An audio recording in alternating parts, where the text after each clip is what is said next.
Once the most beautiful girl in my village, but I woke up like this. From this to that thanks to my mother. In the small village of Amanik, where the cocks crowed before dawn and palm trees whispered secrets to the wind, Ada was the jewel everyone spoke of.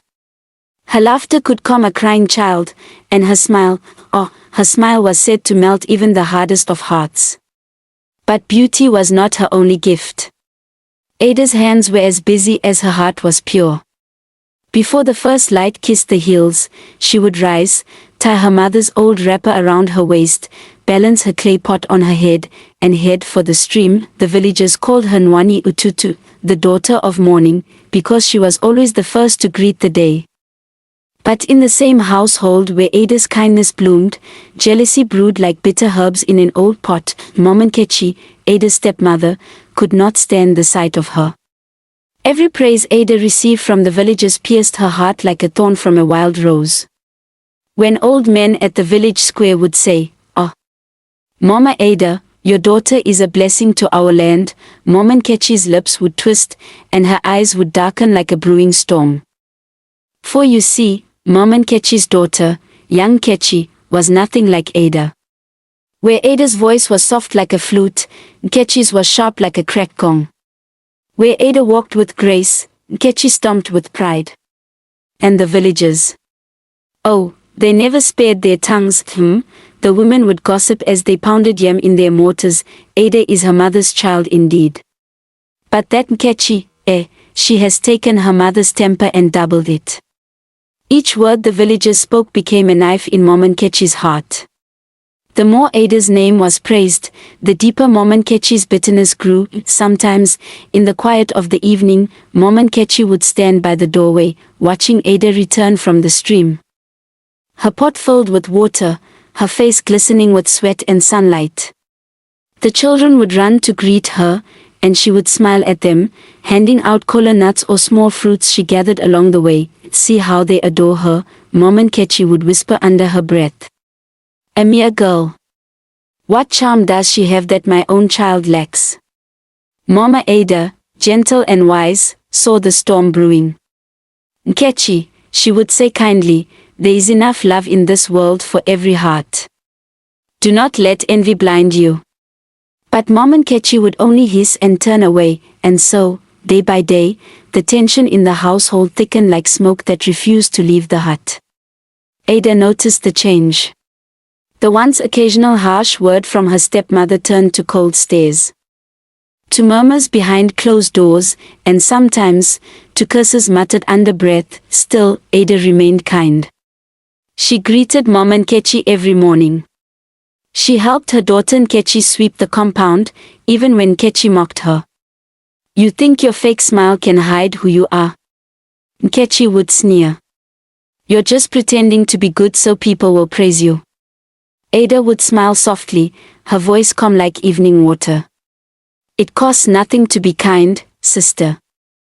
But her calmness only made Mama Nkechi's rage grow deeper. One evening, as the sun sank behind the irako trees, painting the sky in gold and crimson, Mama Nkechi stood outside her hut, her eyes following Ada once again as she returned from the stream. The villagers called out, "Ada! Ada! Come and take some roasted plantain. Ada, may your path be blessed." And in that moment, Mama Nkechi clenched her fists and said to herself, "No, this cannot continue. As long as she lives under this roof, my name will remain buried under her shadow." The wind carried her words away into the darkening forest. But that night, the forest did not sleep. The drums stopped beating earlier than usual. The crickets went silent. Even the moon hid behind the clouds, as if afraid of what was to come, for jealousy had taken root in Mama Nkechi's heart, and like all dark seeds, it was beginning to grow. There is a saying among the elders of Amanik, jealousy is like fire, it burns even the pot that carries it. And truly, Mama Nkechi's heart was burning. Days turned into weeks, then the fire of envy in her chest grew wilder. Each time she heard Ada's name on the villagers' lips, it was as though someone fanned the flames inside her. The laughter of Ada had become a thorn in her ears. Even the sight of her shadow stirred anger in her veins. One night, while the moon hung pale and lonely in the sky, Mama Nkechi tossed on her raffia mat. Sleep would not come. The wind whistled through the cracks of her heart as if whispering the name she hated most, Ada. Ada. She sat up suddenly, her eyes gleaming like two hot coals. Enough, she hissed. If beauty brings her love, then beauty shall bring her downfall.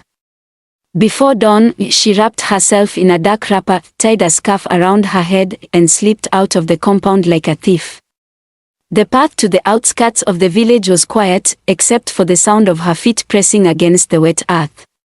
The roosters had not yet crowed when she reached the shrine of Dibia Okonkwo, the old village priest whose powers were spoken of in whispers. The priest's hut sat under an ancient irako tree. Calabashes hung from its branches, filled with strange powders and feathers. A small fire burned before the entrance, and the smell of herbs filled the air. When Mama Nkechi approached, the old man spoke before she could even utter a word. His voice was low, rough like gravel. Who comes to disturb the silence of the gods before the sun wakes? Mama Nkechi knelt quickly. It is I, Mama Nkechi. I have come to seek your help, wise one. The priest's eyes, white and piercing, studied her face. Your heart is heavy with darkness, woman. Speak carefully. Mama Nkechi swallowed hard. There is a girl in my household. Ada, the daughter of my husband's first wife. The villagers praise her as though she were a goddess. They see her beauty and forget my own child. I want something that will make her beauty fade, so they will see her for what she truly is, nothing. The priest leaned back, silent for a moment. Then he reached behind him and brought out a small gourd tied with red thread. He untied it and poured a bit of white powder into a leaf. It shimmered faintly under the dim light. This powder, he said slowly, is not for the faint-hearted. Sprinkle it in her bathing water, then when her skin touches it, her beauty will fade like the moon after dawn. But he paused, his voice turning deep and grave. Remember, the spirits see beyond what the eyes can. What you send into the world, you cannot always call back. But Mama Nkechi was deaf to warning. Her envy had already swallowed her sense. She took the powder eagerly, bowed low, and whispered, "Thank you, Dibia. Let the spirits do as I wish." The old priest watched her leave, his eyes dark with knowing. "Foolish woman," he muttered to the wind. "You cannot curse the light without cursing your own shadow." By the time the first cock crowed, Mama Nkechi was back in her compound. She hid the leaf tightly in her wrapper and waited for her moment. The morning came as usual. Ada, bright and gentle, fetched water from the stream, sang softly as she swept the compound, and prepared to bathe before helping her mother in the kitchen. When Ada went to help Mama Ada fetch firewood from behind the hut, Mama Nkechi seized her chance. She crept silently toward the corner of the compound where Ada kept her clay pot of bathing water. She glanced around, no one was watching. From her wrapper, she pulled out the folded leaf and poured the white powder into the water. The liquid swirled for a moment, then went still. A wicked smile curled her lips. "Let me see," she whispered, her voice trembling with malice, "how the villagers will praise you when your beauty is gone. Let's see who they will call daughter of morning light now." She gave a short, cold laugh and turned away, her wrapper brushing against the ground as she walked back toward her hut. But as she disappeared into the shadows, a soft breeze rose from nowhere, the leaves rustled, the birds grew silent, and the water in Ada's pot rippled gently. As if the spirits themselves had heard everything. Hide its golden head behind the trees when Ada returned from the forest, balancing firewood on her head. Her laughter, like the song of a nightingale, filled the air as she greeted her mother and placed the wood beside the kitchen. Sweat glistened on her smooth brown skin. She decided to bathe before helping Mama Ada prepare dinner. She fetched her bathing bowl from behind the hut, unaware that the water inside carried a curse whispered into it by jealousy itself. Ada hummed as she bathed, the white powder dissolving silently into her skin. When she finished, she felt no pain, no strangeness, only the cool relief of evening water on a hardworking body. She smiled to herself, wrapped her cloth, then went to bed, but as the first cock crowed at dawn, a terrible sound pierced the morning air. Mama! Mama! Ada's scream shook the walls of their small hut. Villagers stopped in their tracks, even the birds fell silent. Mama Ada rushed into the room, her heart pounding like a drum. There, on the floor, lay Ada, her hands gripping her chest, tears streaming down her face. Mama! She cried, my body. My body is on fire. It burns me from the inside. Mama Ada's voice trembled. Chinik. Who has done this to my child? She held her daughter tightly, but Ada's skin was hot as flame. In panic, she ran to fetch the village herbalist. The old man arrived, carrying his leather bag filled with herbs and cowrie shells. He bent over Ada, his eyes narrowing as he examined her trembling body. After a long silence, he shook his head. This is no ordinary sickness, he said gravely. Someone has cast an evil eye upon her.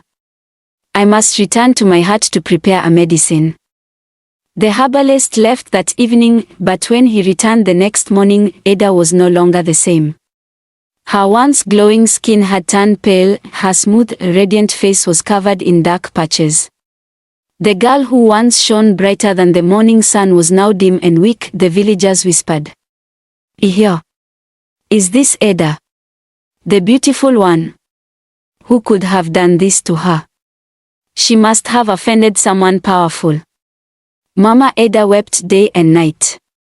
She carried her daughter from one herbalist to another, villages near and far, but every medicine failed.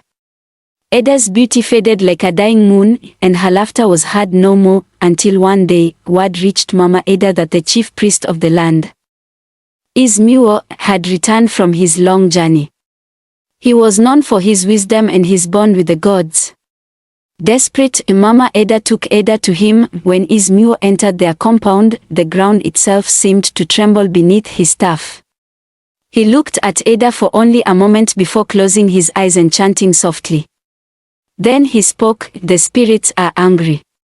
This child's suffering was not born of nature but of wickedness. Someone close, very close, has done this to her out of envy. The crowd that had gathered gasped. He raised his staff high. Let the one who did this come forward and confess. For if the gods must speak, they will strike the guilty down before the sun sets. The air grew thick. Everyone looked around, whispering, waiting. Mama Nkechi stood at the back, her heart pounding like a drum of war. Sweat rolled down her face. The wind howled, the priest's staff glowed faintly in the sun, and then, unable to bear it any longer, she fell to her knees in the middle of the compound. It was me. She cried, her voice breaking. It was I who went to Dibia Okonko. I poured the white powder in her bathing water. I was blinded by jealousy. Forgive me, O gods. Forgive me. The villagers gasped in horror. Some women covered their mouths, others shook their heads in disbelief. Mama Ada fell to the ground, sobbing. You did this to my child, Nkechi. She who never wronged you. The chief priest struck his staff upon the earth. The gods have heard your confession. As you have cursed an innocent soul, the land shall curse you in return. From this day, you shall no longer dwell among us. The gods forbid it. He sprinkled sacred water over Ada, chanting ancient words. Slowly, the air shimmered. The dullness on Ada's skin began to fade, the dark marks melting away like morning mist. Her beauty returned, brighter and purer than before. The crowd shouted in joy. The gods are just. Chi Oma. But Mama Nkechi could not raise her head. The villagers gathered and, under the chief priest's command, banished her from Amenik. Her cries echoed as she disappeared into the forest. Her jealousy, now her only companion, Ada, was restored, but she never forgot what envy could do to a heart. She forgave, but she never grew proud. The villagers said that after that day, her beauty no longer came from her face alone, it came from her spirit, and so the elders would tell the young ones, whenever jealousy darkened their hearts, remember Ada, the daughter of morning light, for even the gods protect the pure in heart.